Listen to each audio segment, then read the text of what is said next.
Dodderi farm house ನಲ್ಲಿ ನಕಲಿ ಔಷಧಿ ಜಾಲದ ಕೇಸ್ ಈಗ ಪತ್ತೆಯಾಗಿರುವುದು. ತಾವರೆಕೆರೆ ಪೊಲೀಸರಿಂದ ಮುಂದುವರಿತಾ ಇರುವಂತಹ ತೀವ್ರ ತನಿಖೆ. ಸದ್ಯ ಈ ಪ್ರಕರಣ ಸಂಬಂಧ 4 ಆರೋಪಿಗಳ ಬಂಧನ ಆಗಿದ್ದಾರೆ. ಆದರೆ ಕಿಂಗ್ ಪಿನ್ ಸದ್ಯ ಎಸ್ಕೇಪ್ ಆಗಿರುವುದು.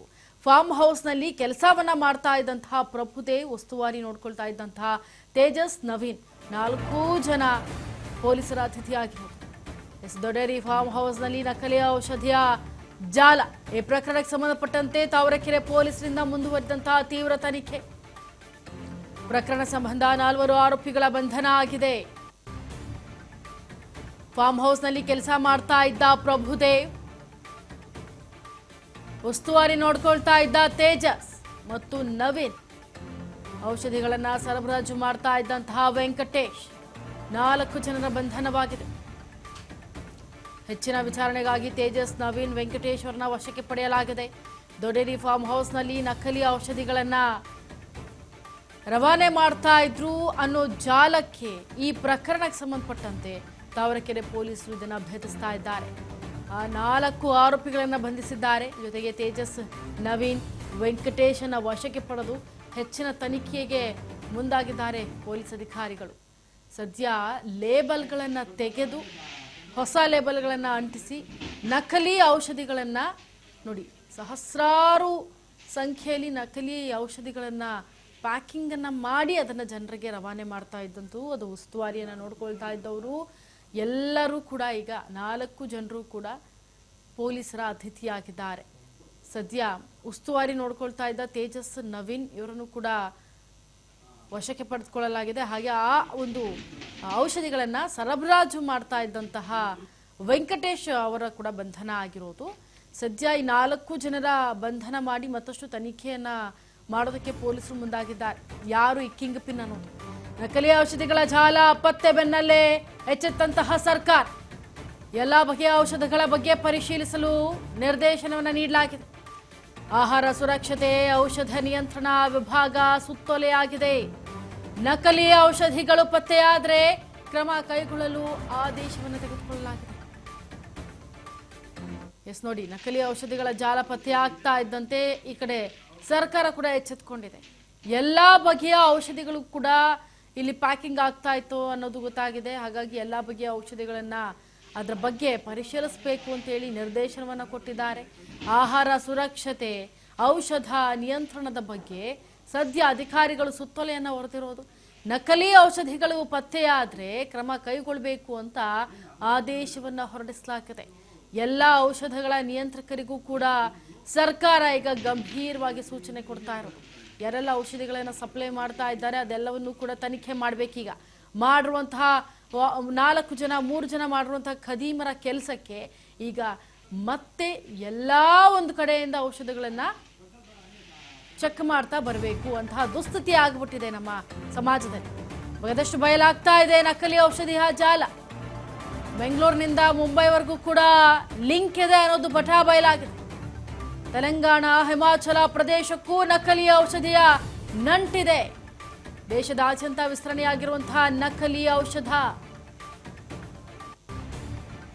ಖಾಸಗಿ ಆಸ್ಪತ್ರೆಗಳಿಗೆ, ಮೆಡಿಕಲ್ ಸ್ಟೋರ್ಸ್ಗೆ ನಕಲಿ ಔಷಧಗಳು ರವಾನೆ ಆಗ್ತಾ ಇದೆ ಅನ್ನೋದು ಗೊತ್ತಾಗ್ತಾ ಇದೆ. ಸದ್ಯ ಬಹಳಷ್ಟು ತನಿಖೆಯನ್ನ ನಡೆಸ್ತಾ ಇದ್ದಾರೆ ಪೊಲೀಸರು. ಆ ಒಂದು ಶೋಧಾ ಕಾರ್ಯ ನಡೀತಾ ಇರುವಂತಹ ಸಮಯದಲ್ಲೇ ಬಗೆದಷ್ಟು ಬಯಲಾಗ್ತಾ ಇದೆ ನಕಲಿ ಔಷಧಿಯ ಜಾಲ. ಬೆಂಗಳೂರಿನಿಂದ ಮುಂಬೈವರೆಗೂ ಕೂಡ ಲಿಂಕ್ ಇದೆ ಅನ್ನೋದು ಬಟಾ ಬಯಲಾಗ್ತಾ ಇದೆ. ತೆಲಂಗಾಣದಲ್ಲೂ ಕೂಡ ಇದು ಸಪ್ಲೈ ಆಗ್ತಾ ಇದೆ, ಹಿಮಾಚಲದಲ್ಲೂ ಕೂಡ ಸಪ್ಲೈ ಆಗ್ತಾ ಇದೆ ನಕಲಿ ಔಷಧಿಯ ನಂಟಿದು. ಇದ್ರ ಬಗ್ಗೆ ಮತ್ತಷ್ಟು ಮಾಹಿತಿ ಕೊಡ್ತಾರೆ ನಮ್ಮ ಪ್ರತಿನಿಧಿ ಅಜಯ್ ಗೌಡ. ಎಸ್ ಅಜಯ್, ಈಗ ಕರ್ನಾಟಕದಿಂದ ಮುಂಬೈವರೆಗೂ ಕೂಡ ಹೋಗ್ತಾ ಇದೆ ಈ ನಕಲಿ ಔಷಧಿ ಅಂತಂದ್ರೆ ಇದಕ್ಕೆ ಮುಖ್ಯವಾದಂತಹ ಕಿಂಗ್ ಪಿನ್ ಯಾರು? ಏನಾದ್ರೂ ಭಯ ಬಿಟ್ಟಿದಾರಾ ಹೇಗೆ ಅಂತ? ಖಂಡಿತ ಇಂಚರ, ಇಲ್ಲಿ ನಕಲಿ ಔಷಧಿ ತಯಾರಿಕಾ ಘಟಕದ ಮೇಲೆ ನಿನ್ನೆ ಆಹಾರ ಸುರಕ್ಷತೆ ಹಾಗೂ ಔಷಧಿ ಆಡಳಿತ ಇಲಾಖೆಯಿಂದ ಕೂಡ ದೊಡ್ಡ ಮಟ್ಟದ ದಾಳಿಯನ್ನ ಮಾಡಲಾಗಿತ್ತು. ಇಲ್ಲಿ ವಿದೇಶಿ ಕಂಪನಿಗಳ ಒಂದು ನಕಲಿ ಔಷಧಿಗಳನ್ನ ಮರು ಪ್ಯಾಕಿಂಗ್ ಮಾಡಲಾಗ್ತಿತ್ತು. ಜೊತೆಗೆ ಇಲ್ಲಿ ನಕಲಿ ಔಷಧಿಗಳಿಗೆ ಲೇಬಲ್ ಅಂಟಿಸಿ ಅದನ್ನ ಮಾರಾಟ ಮಾಡ್ತಿರುವಂತಹ ದೊಡ್ಡ ಮಟ್ಟದ ಡ್ರಗ್ ಮಾಫಿಯಾನ ಪೊಲೀಸರು ಒಂದು ದಾಳಿಯನ್ನ ಮಾಡಿ ಕೆಲವೊಂದಷ್ಟು ಪೊಲೀಸರ ನೆರವಿನಿಂದ ಆಹಾರ ಇಲಾಖೆಯ ಮತ್ತು ಜೊತೆಗೆ ಔಷಧಿ ಆಡಳಿತ ಇಲಾಖೆ ಒಂದು ಜಂಟಿ ಕಾರ್ಯಾಚರಣೆಯನ್ನು ಕೂಡ ಮಾಡಲಾಗಿತ್ತು. ಈ ಒಂದು ಸಂದರ್ಭದಲ್ಲಿ ಗೋಡನ್ನಲ್ಲಿ ಪತ್ತೆಯಾಗಿದ್ದಂತ 5 ಕೋಟಿಗೂ ಹೆಚ್ಚು ಮೌಲ್ಯದ ನಕಲಿ ಔಷಧಿಗಳನ್ನ ಈಗಾಗಲೇ ಪತ್ತೆಯನ್ನ ಮಾಡಲಾಗಿದೆ.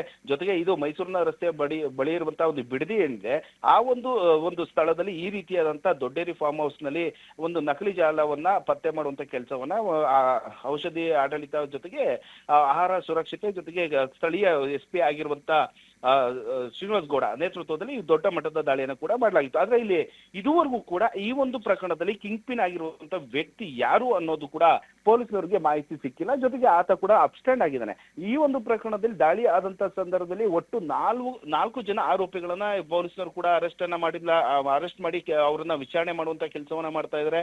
ಜೊತೆಗೆ ಇಲ್ಲಿ ಫಾರ್ಮ್ ಹೌಸ್ ನಲ್ಲಿ ಕೆಲಸ ಮಾಡ್ತಿದ್ದಂತ ಪ್ರಭುದೇವ್ ಅಂತ ಏನಿದ್ದಾನೆ, ಆತ ಉಸ್ತುವಾರಿಯನ್ನ ನೋಡ್ಕೊಂತಾ ಇದ್ದ. ಅಂದ್ರೆ ಏನೇ ಆದ್ರೂ ಕೂಡ ಅಲ್ಲಿ ವ್ಯವಸ್ಥೆ ಅಂದ್ರೆ ಈ ಮಾತ್ರೆಗಳನ್ನ ಔಷಧಿಗಳನ್ನ ತರಿಸುವಂತದ್ದು, ಅದನ್ನ ಯಾವ ರೀತಿಯಾಗಿ ನೋಡ್ಕೋಬೇಕು, ಶೇಖರಣೆ ಮಾಡಬೇಕು ಅನ್ನುವಂತ ವಿಚಾರದಲ್ಲಿ ಪ್ರಭುದೇವ್ ನೋಡ್ಕೊತಾ ಇದ್ದ. ಅದೇ ರೀತಿಯಾಗಿ ತೇಜಸ್ ನವೀನ್ ಏನಿದ್ದಾರೆ, ಇವರಿಬ್ರು ಕೂಡ ಔಷಧಿಗಳನ್ನ ಬೇರೆ ಬೇರೆ ಆಸ್ಪತ್ರೆಗಳಿಗೆ ಅಥವಾ ಮೆಡಿಕಲ್ ಸ್ಟೋರ್ಗೆ ಸಪ್ಲೈ ಮಾಡುವಂತ ಕೆಲಸವನ್ನ ಇವರಿಬ್ರು ಕೂಡ ಮಾಡ್ತಾ ಇದ್ರು. ಸದ್ಯ ಇಲ್ಲಿ ವೆಂಕಟೇಶ್ ಏನಿದ್ದಾನೆ, ಈತನನ್ನ ಬಂಧನ ಮಾಡದಂತ ಸಂದರ್ಭದಲ್ಲಿ ಆತ ಕೊಟ್ಟಂತ ಇನ್ಫಾರ್ಮೇಶನ್ ಏನಿದೆ, ಈ ಯಾವ ರೀತಿಯಾಗಿ ಈ ಒಂದು ಪ್ರಕರಣವನ್ನ ಜೊತೆಗೆ ಈ ಕೃತ್ಯವನ್ನು ಎಸಗ್ತಾ ಇದ್ರು ಅನ್ನುವಂತ ವಿಚಾರದಲ್ಲಿ ತೇಜಸ್ ಹಾಗೂ ನವೀನ್, ಈ ವೆಂಕಟೇಶ್ 3 ಜನರನ್ನ ಈಗ ಒಟ್ಟು 4 ಜನರನ್ನ ಪೊಲೀಸ್ನವರು ಅರೆಸ್ಟ್ ಅನ್ನ ಮಾಡಿಕೊಡಲಾಗಿದೆ. ಜೊತೆಗೆ ಈ ಒಂದು ವಿಚಾರ ಆದ್ರೆ ನಕಲಿ ಔಷಧಿಗಳ ಜಾಲ ಯಾವಾಗ ಪತ್ತೆ ಆಗುತ್ತೋ ಎಚ್ಚೆತ್ತಂತ ರಾಜ್ಯ ಸರ್ಕಾರ ಈಗ ಎಲ್ಲಾ ಬಗೆಯ ಔಷಧಿಗಳನ್ನ ಪರಿಶೀಲನೆ ಮಾಡಬೇಕು. ಜೊತೆಗೆ ಯಾವ ರೀತಿಯಾಗಿ ನಕಲಿ ಸ್ಟಿಕ್ಕರ್ಗಳನ್ನ ಹಾಕ್ತಾ ಇದ್ರು, ಯಾವ ಔಷಧಿಗಳನ್ನ ಬಳಕೆಯನ್ನ ಮಾಡ್ತಾ ಇದ್ರು, ಯಾವ ಆಸ್ಪತ್ರೆಗೆ ಸೇರಿದಂತೆ ಮೆಡಿಕಲ್ ಸ್ಟೋರ್ಗೆ ಸಪ್ಲೈಯನ್ನ ಮಾಡ್ತಾ ಇದ್ರು, ಈ ಎಲ್ಲ ವಿಚಾರವನ್ನು ಕೂಡ ಈ ಎಲ್ಲ ಮಾಹಿತಿನ ಕೊಡಬೇಕು ಅಂತ ಹೇಳಿ ಒಂದು ಡೈರೆಕ್ಷನ್ ಕೂಡ ಕೊಡಲಾಗಿದೆ.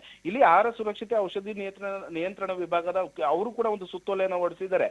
ಒಂದು ವೇಳೆ ಈ ರೀತಿಯಾದಂತಹ ನಕಲಿ ಔಷಧಿಗಳು ಪತ್ತೆ ಆದ್ರೆ ಕ್ರಮಗೊಳ್ಳೋದಕ್ಕೆ ಆದೇಶವನ್ನು ಕೂಡ ಕೊಡಲಾಗಿದೆ. ಯಾವ್ಯಾವ ಆಸ್ಪತ್ರೆಯಲ್ಲಿ ಜೊತೆಗೆ ಮೆಡಿಕಲ್ ಸ್ಟೋರ್ ಅಲ್ಲಿ ಈ ಒಂದು ಸ್ಟಿಕ್ಕರ್ ಸೇರಿದಂತೆ ಈ ನಕಲಿ ಔಷಧಿಗಳು ಪತ್ತೆ ಆಗುತ್ತೋ ಅವರ ವಿರುದ್ಧವೂ ಕೂಡ ಕ್ರಮವನ್ನು ಕೈಗೊಳ್ಳಬೇಕು. ಜೊತೆಗೆ ಹಿಂದೆ ಯಾವ ಕೃತ್ಯವನ್ನು ಎಸಗ್ತಾ ಇದ್ರು ಅನ್ನುವಂತ ಪ್ರಾಥಮಿಕ ತನಿಖೆನ ಒಂದು ವರದಿಯನ್ನು ಕೂಡ ಕೊಡಬೇಕು ಅಂತ ಹೇಳಿ ಈಗಾಗಲೇ ಮಾಹಿತಿಯನ್ನು ಕೊಡಲಾಗಿದೆ.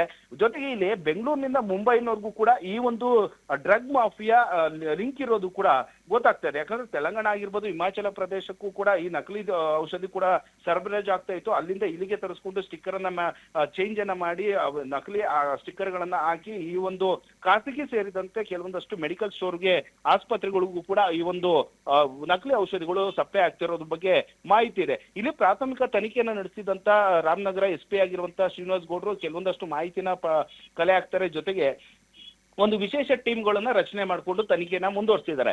ಇದು ಆಲ್ಮೋಸ್ಟ್ 5 ತಿಂಗಳಿಂದನೂ ಕೂಡ ಈ ಒಂದು ಏನ್ ಫಾರ್ಮ್ ಹೌಸ್ ನಲ್ಲಿ ಈ ಒಂದು ಡ್ರಗ್ ಮಾಫಿಯನ್ನ ನಡೆಸ್ತಾ ಇದ್ರು, 5 ತಿಂಗಳಿಂದ ನಡೆಸ್ತಾ ಇದ್ರು ಅನ್ನುವಂತ ಮಾಹಿತಿ ಇದೆ. ಆದ್ರೆ ಇಲ್ಲಿ ಮೇಲ್ನೋಟಕ್ಕೆ ಇದು 5 ತಿಂಗಳಿಂದ ಇಲ್ಲ, ಸಾಕಷ್ಟು ತಿಂಗಳಿಂದನೂ ಕೂಡ ಸಾಕಷ್ಟು ವರ್ಷದಿಂದ ಈ ಒಂದು ಕೃತ್ಯನ ಎಸಗ್ತಾ ಇದ್ರು ಅನ್ನುವಂತ ಅನುಮಾನದ ಮೇಲೆ ಈಗ ಪೊಲೀಸರು ಕೂಡ ವಿಶೇಷ ತಂಡಗಳನ್ನ ರಚನೆ ಮಾಡ್ಕೊಂಡಿದ್ದಾರೆ.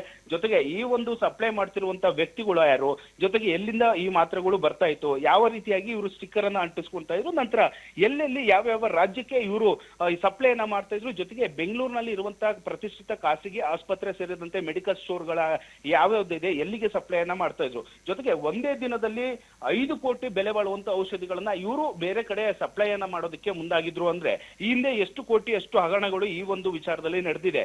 ಎಲ್ಲಾ ವಿಚಾರಕ್ಕೆ ಸಂಬಂಧಪಟ್ಟಂತೆ ಇಲ್ಲಿ ಯೂಟಕ್ಕೆ ಆಧಾರ ಆಗಿರುವಂತ ಆರೋಗ್ಯ ಸಚಿವ ಏನಿದ್ರೆ ಅವರು ಕೂಡ ಸಭೆಯನ್ನ ಮಾಡಿದ್ರು. ಜೊತೆಗೆ ಹಿರಿಯ ಅಧಿಕಾರಿಗಳಿಗೆ ಸೂಚನೆಯನ್ನ ಕೊಟ್ಟಿದ್ದಾರೆ. ಜೊತೆಗೆ ಇದು ಎಲ್ಲೆಲ್ಲಿ ಹೋಗ್ತಾ ಇದ್ದು ಅನ್ನುವಂತ ಸಂಪೂರ್ಣವಾದಂತ ವರದಿಯನ್ನು ಕೊಡಬೇಕು ಅಂತ ಹೇಳಿ ಒಂದು ಸೂಚನೆಯನ್ನ ಕೂಡ ಕೊಡಲಾಗಿದೆ. ಜೊತೆಗೆ ಈಗ ಅಬ್ಸ್ಟೆಂಡ್ ಆಗಿರುವಂತ ಈ ಒಂದು ಪ್ರಕರಣದ ಕಿಂಗ್ ಪಿನ್ ಯಾರು ಅನ್ನುವಂತ ವಿಚಾರದಲ್ಲೂ ಕೂಡ ಪೊಲೀಸರು ತನಿಖೆ ನಡೆಸ್ತಾ ಇದ್ದಾರೆ. ಜೊತೆಗೆ ಈಗ ಬಂಧನ ಆಗಿರುವಂತ ಕೇವಲ 4 ಜನ ಆರೋಪಿಗಳು.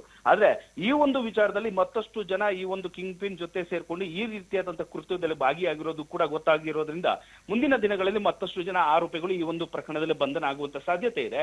ಹೀಗಾಗಿ ಪೊಲೀಸರು ಮತ್ತಷ್ಟು ಟೀಮ್ಗಳನ್ನ ರಚನೆ ಮಾಡಿಕೊಂಡು ವಿಶೇಷ ತಂಡಗಳನ್ನ ರಚನೆ ಮಾಡಿಕೊಂಡು ಬೇರೆ ಬೇರೆ ರಾಜ್ಯದಲ್ಲಿ ಸೇರಿದಂತೆ ಬೆಂಗಳೂರಿನಲ್ಲಿ ಎಲ್ಲೆಲ್ಲಿ ಸಪ್ಲೈ ಆಗ್ತಾ ಇತ್ತು ಅನ್ನೋ ವಿಚಾರದಲ್ಲಿ ಕೂಡ ಕೆಲವೊಂದಷ್ಟು ಮಾಹಿತಿನ ಪಡ್ಕೊಂಡು ಅವ್ರನ್ನ ಅರೆಸ್ಟ್ ಮಾಡುವಂತ ಪ್ರೊಸೀಜರ್ ಅಲ್ಲಿ ಕೂಡ ಪೊಲೀಸರು ನಿರಂತರವಾಗಿ ಕೆಲಸವನ್ನ ಮಾಡ್ತಾ ಇದ್ದಾರೆ.